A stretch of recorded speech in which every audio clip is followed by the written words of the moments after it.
सौरभ राजपूत को उसकी पत्नी और उसके प्रेमी ने कितनी बेरहमी से मारा था, इसका जिक्र सौरभ की पोस्टमार्टम रिपोर्ट से हुआ है। और ये वो दस्तावेज है जिसने मुस्कान और साहिल के सनसनीखेज गुनाह का पूरा कच्चा चिट्ठा खोल दिया है।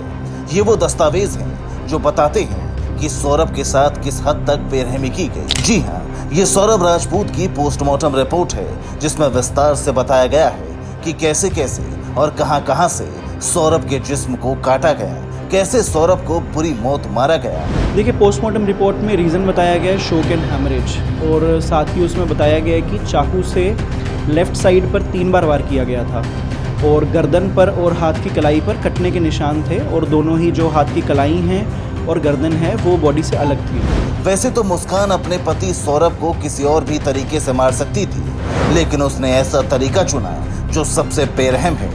पति को मारते हुए उसे सुकून चाहिए था। पोस्टमार्टम रिपोर्ट में खुलासा हुआ है कि कातिलों ने सबसे पहले सौरभ के सीने में दिल की तरफ चाकू से वार किए थे।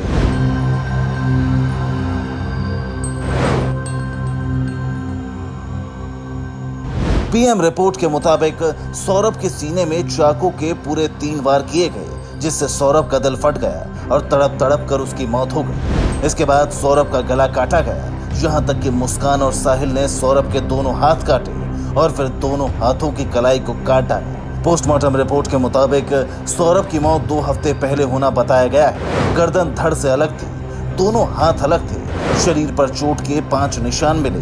चोट धारदार हथियार से पहुंचाई गई। सौरभ की एक आंख बंद और एक खुली थी। चेहरा पूरी तरह से सूजा हुआ था।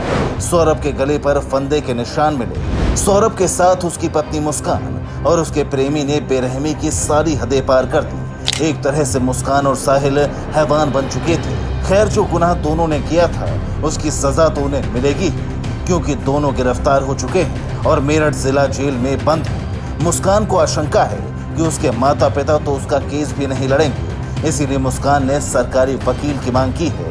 Bureau report, P24 news.